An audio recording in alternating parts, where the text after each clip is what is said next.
Yes.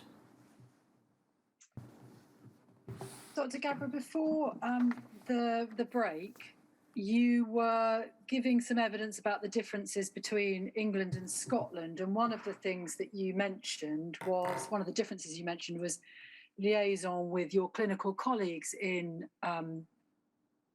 the West Midlands. Can you tell us a little bit more about what that liaison entailed? Yes, we had in place a system called hospital transfusion practice units, and every hospital had a hospital blood. You see why I'm running short of things. A unit in each hospital that deals with transfusion, and it includes training of using the national guidelines and discussing them with the clinicians, training special people in the transfusion laboratory, either a nurse or a technician, to be available to give advice, to train young clinicians about the use of blood, the safe use of blood.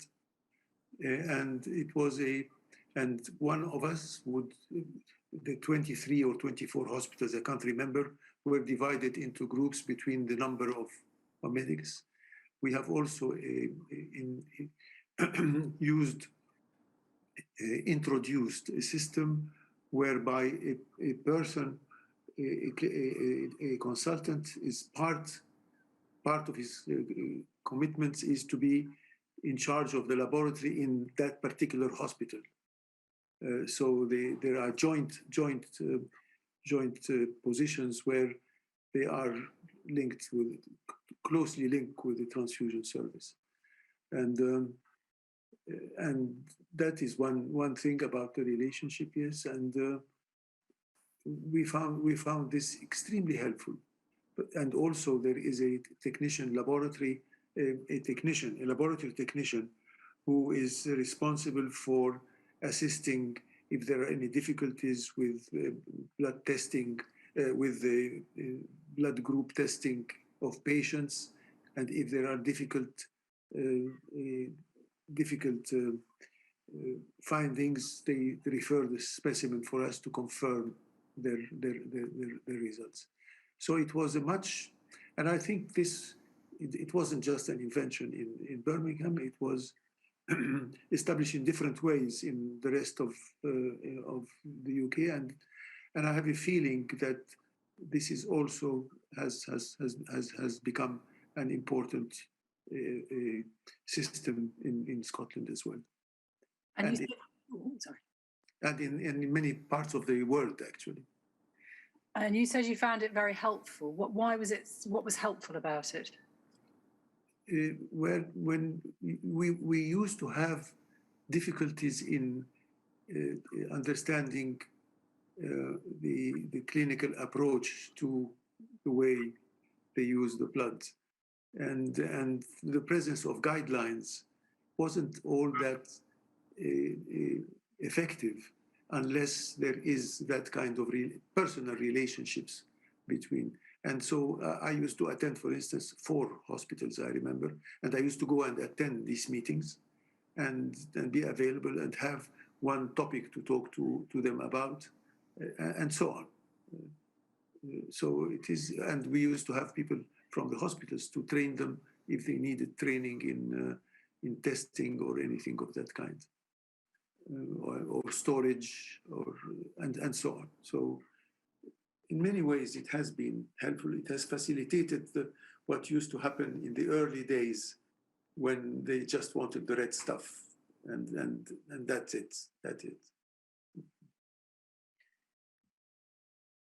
And the transfusion committees, what were those formal meetings? Was there a transfusion committee in each hospital? Yes. And they used to. Can you describe what your input into the transfusion committees was? Is to answer any questions about why this product was not there, and what are the specific uses of this product, etc. And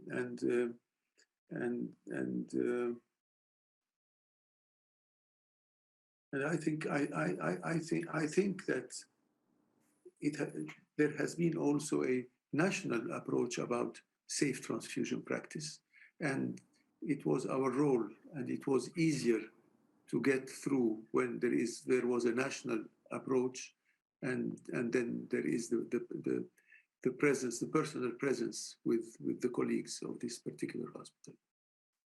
And so one of the topics of conversation and discussion between you and your clinical colleagues, the safe transfusion of blood and blood products, the minimizing of the use of blood and blood products. We used to give them statistical findings, statistics of the use of blood, the blood donation, the stocks that are available, the use of certain groups instead of others, in order to minimize the problems of, for instance, using the O negative all the time when there was another way to deal with that particular patient, etc. So these are the sort of things. And for instance, I would discuss with them the outcome of an audit that we prepared about the uses, their uses, etc., and how, and the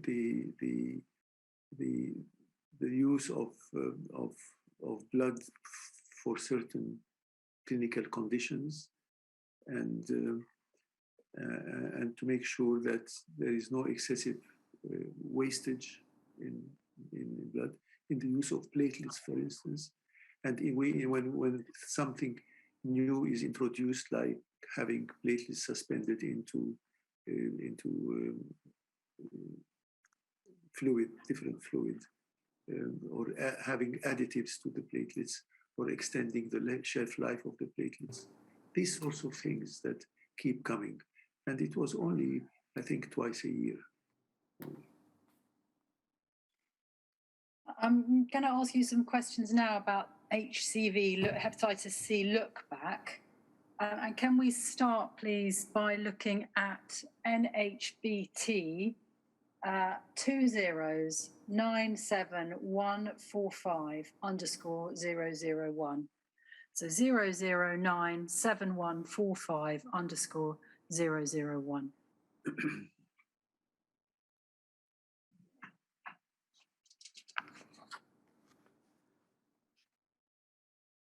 Now, this is a letter to Professor Cash from Dr. Alla, dated the 19th of May. So it's not a letter to or from you.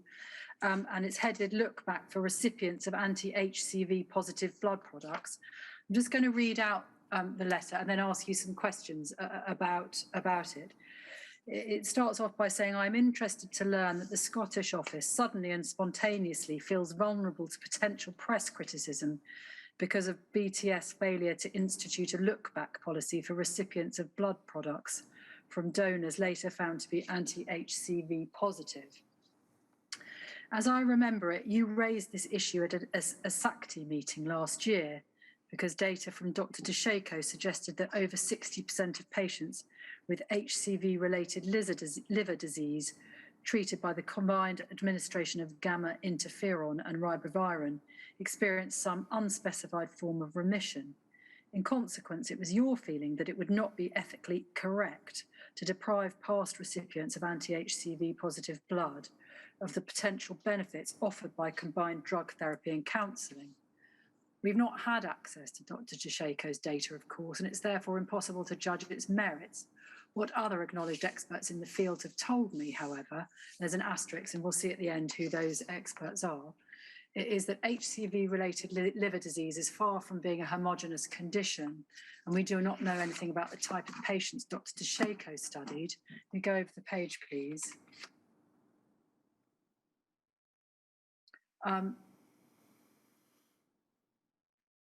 Our own careful investigation, including liver biopsy of over 100 donors infected with HCV up to 20 years ago through needle sharing, clearly suggests a general benign long-term prognosis.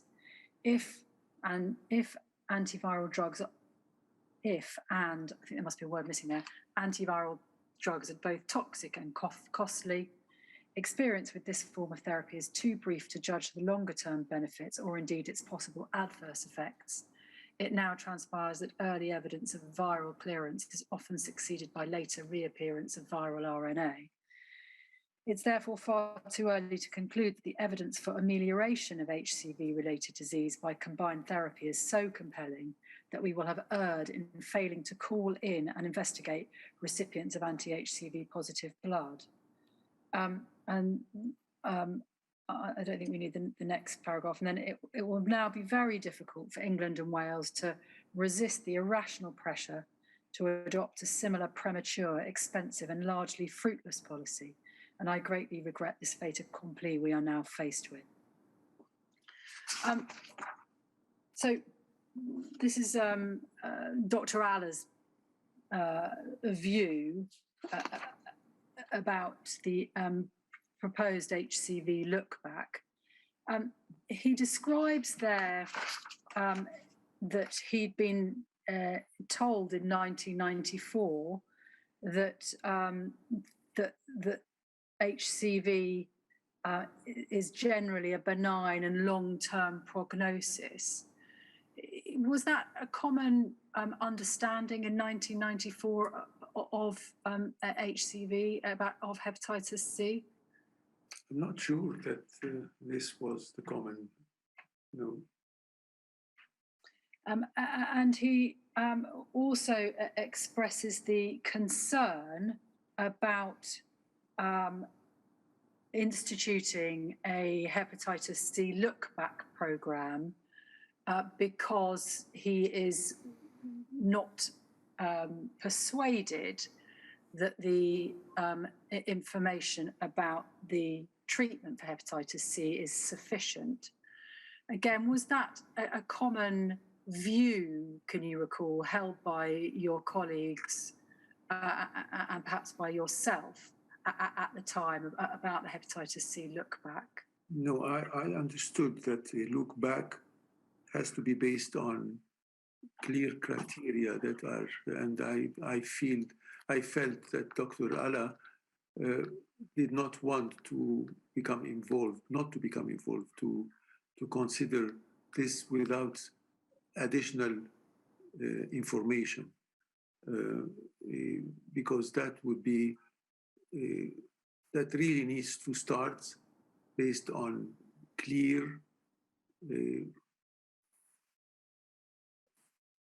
findings that it is just the right time now to start he wasn't saying that we should not do the feedback, the look back, but he was saying that we should wait until we're absolutely sure that this is a necessary thing at that time. Although in your witness statement, you accept the ethical obligation to inform patients that they are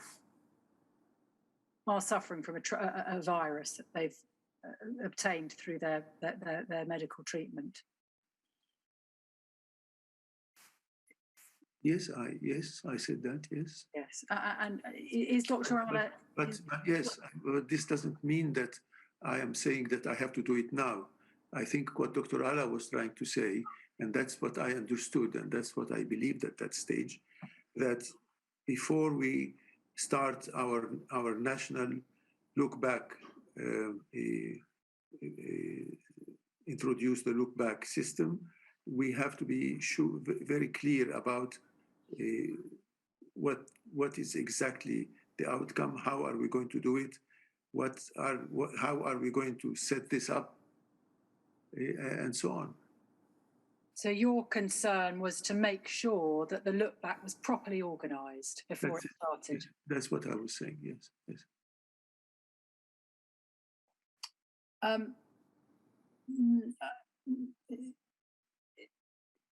Is it right? Were you responsible for the look back at? Yes, at the end, I was the person from Birmingham who did this, but I can't remember when was this done after that letter. It's not very, it's quite some time now, and I can't remember exactly. And I haven't seen this letter. I have seen it when it was presented to me among the documents. But I can't remember having seen that, or maybe I was convinced completely that this was the right thing to do. We have to wait until it's properly organized. And we did it, actually. So, yes, that's really the next question. What was it properly organized by the time it started? Yes. And everybody, it took a long time, and it was so time consuming, not for us, but also for the hospitals. And they really needed to have support in order to be able to look into their documents, etc. So it was good that it was very well organized. This morning, you were giving evidence about the counselling arrangements when somebody was given a diagnosis, when a donor was tested positive for HIV, and in Birmingham, you were telling us about the HIV counsellor being present. Yes. What was there a similar arrangement when a donor tested positive for hepatitis C? Was there a counsellor present in those circumstances? Yes, but it wasn't that alarming as the HIV, and we have been living with hepatitis for a long time, and people were familiar with this idea. But when it is HIV, it was rather more serious, and they were going to be looked after by a specialist for infectious diseases, particularly HIV. The arrangement that we have was with the hospital, with the Department of Liver Diseases, a superb team there, and we have made the arrangement that when this happens, to have them sent there for follow-up, and it was so it wasn't all that worrying to have someone it was an easier bit of information to pass on to the patient. And at that time also there were treatment for this. So in fact, there was a nice message at the end to give to the patient that you will have good treatment in this group. And so if we look now at a document which tells us what the results were of the look back in West Midlands, it's NHBT 0116570.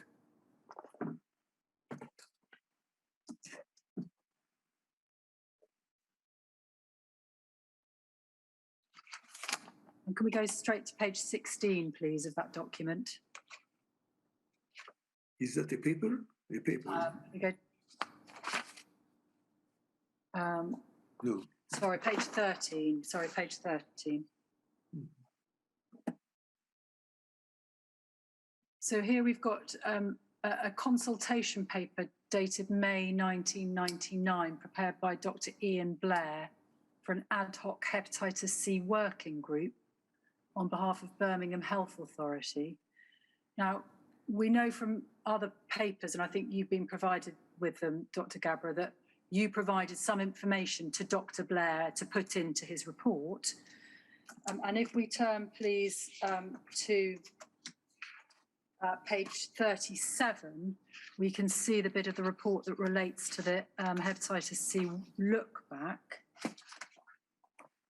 Hepatitis C and blood donors, the second paragraph down, he talks about the prevalence at the Birmingham Centre of 1 to 20,394 being comparable with the overall UK prevalence of 1 to 21,772.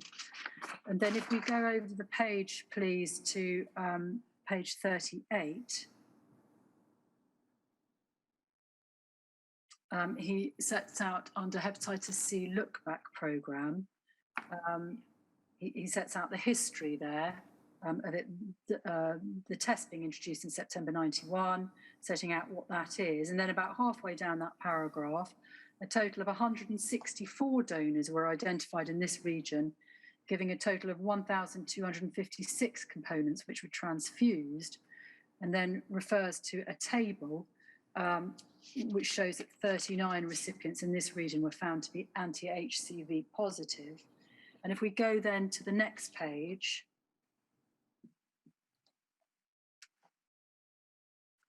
we can see there the outcome of the look-back exercise. And at the bottom of that table, it says further details from yourself. And so he says, out of the total at the bottom of 1,243, we see that 348 had died, 397 untraceable, no response for 284, 16 unsuitable for follow-up, 39 donors positive, 115 donors negative, pending 44. Is that how you recall it? Yes, yes. I submitted this report, and yes, it is. I remember, sharing and preparing this. Yes. And then the last document I want to take you to on hepatitis C is at PRSE 40620.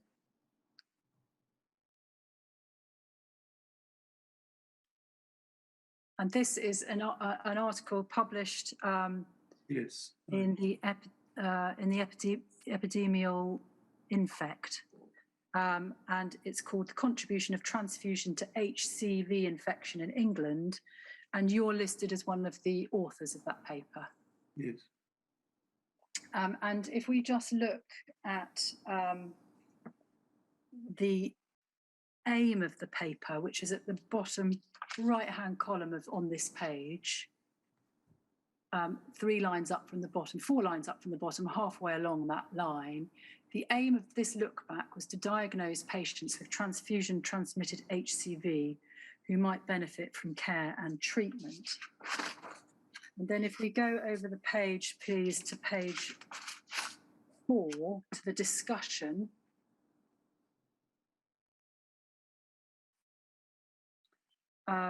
It says this: these data and the probabilities derived from them give an indication of the likely number of transfusion-transmitted HCV infections and of the contribution that transfusion has made to HCV infection in England. There were, by necessity, many assumptions and extrapolations used, and the results are therefore not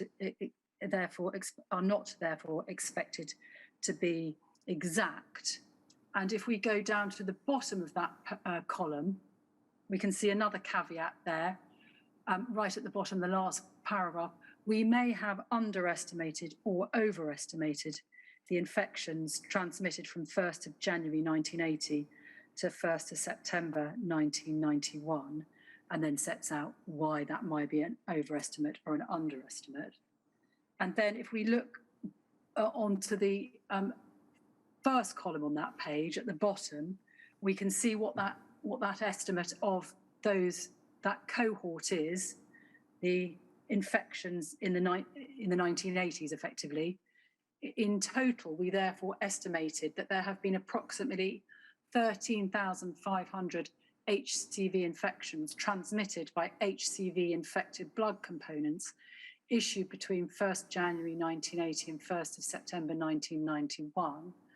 Over 8,300, or 61% of those, were either known or expected to have died by the end of 1995. So is it right to understand that what this article is saying is doing the best we can with all the caveats that we've just looked at, between 1st of January 1980 and 1st of September 1991, 13,500 people infected with HCV via transfusion, of which about 5,200 will still be alive. Where is this? Well, the 8,000, it's 8,000, or of which 8,300 would have died. 8,300. Yes, of those would have been expected to have died by the end of 1995. Yes, yes. And the correlation of that is that approximately 5,200 of that cohort would still be alive.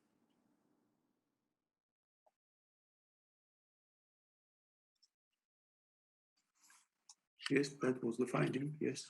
And then if we look at the second finding, which is we find on page 5,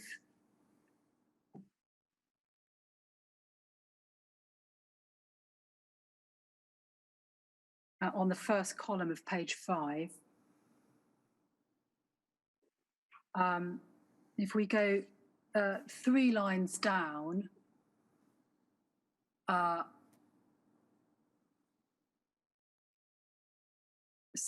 the left, that's not the right. Yes. Sorry, can we zoom out again? Yes. Sorry, that's page 3. Can we go to page 5?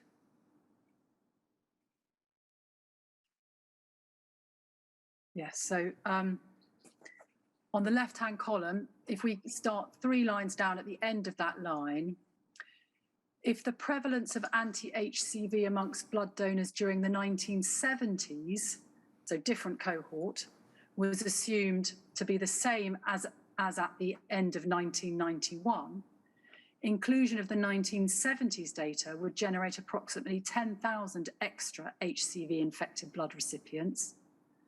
As with estimates for the 1980s, over 61% of those would be expected to have died by 1995, probably well above this figure, considering the greater average age of those recipients. If the average age of transfusion has stayed fairly constant over the years, 60% of those recipients infected during the 1970s would have been born prior to 1920, i.e. would have been at least 75 years old by 1995. So again, is the finding that if you make the same, take the same assumptions for the cohort transfused in the 1970s, doing the best you can, estimate is approximately 10,000 HCV infections from blood transfusion, of which 61%, so 6,100, would have expected to have died.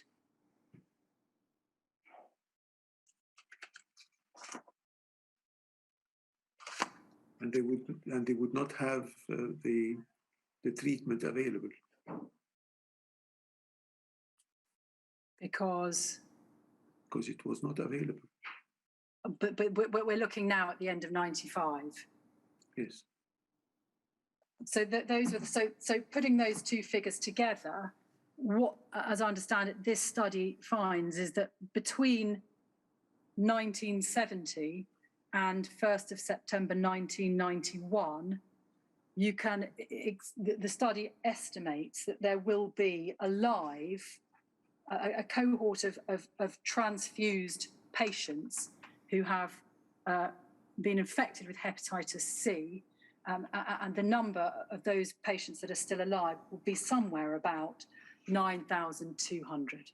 I think 9,100, but... 9,000. On the maths. But it's yes. very approximate.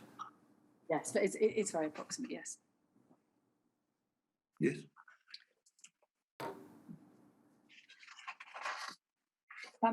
So lastly, from me then, Dr. Gabra, is just to ask you some questions about some of the statements that you make in your statement about the National Blood Authority.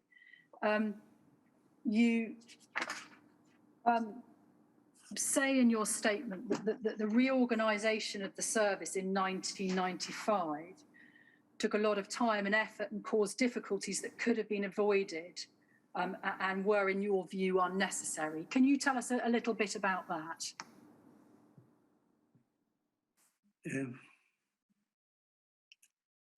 it's the same as reorganizations usually bring with them difficult issues to sort out. The service was running all right, and it could have been done in a slightly different way. I can't find specifically, but all what I can remember that I was finding it extremely difficult at that stage to deal with the quick and fast changes that have happened, and I also found that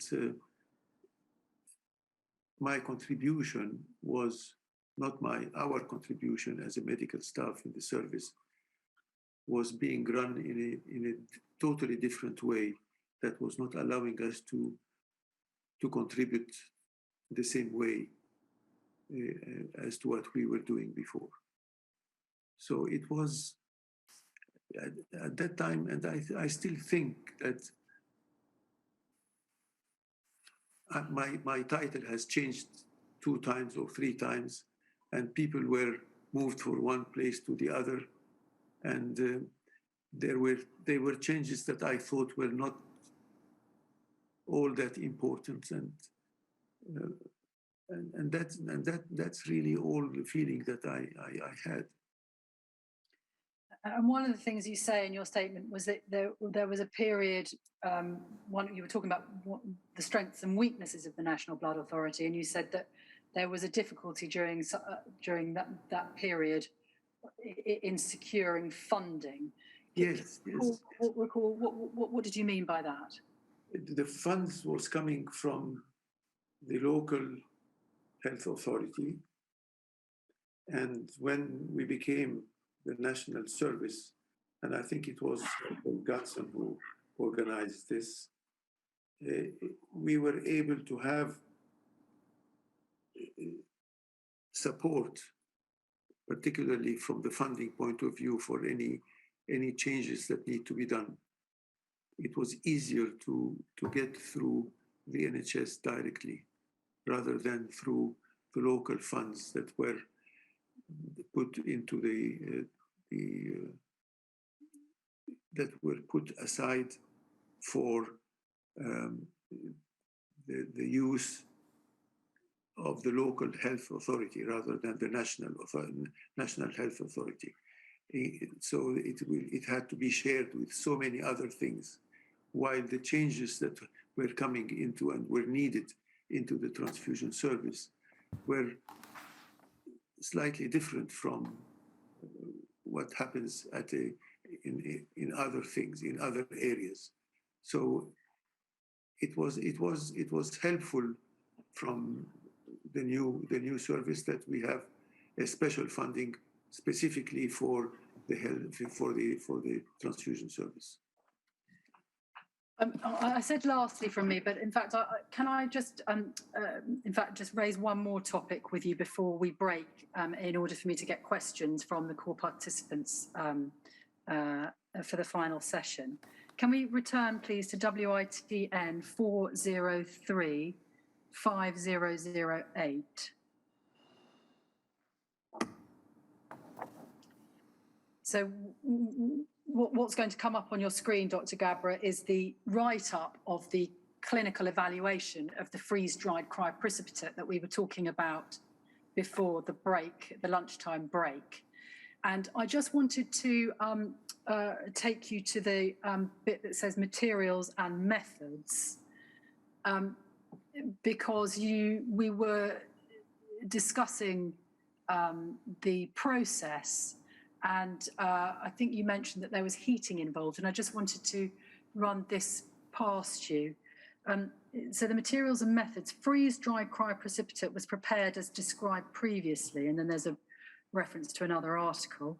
The method involved the collection of a donation of blood into a triple plastic blood collecting pack containing citrate phosphate dextrose as citrate phosphate dextrose as anticoagulant.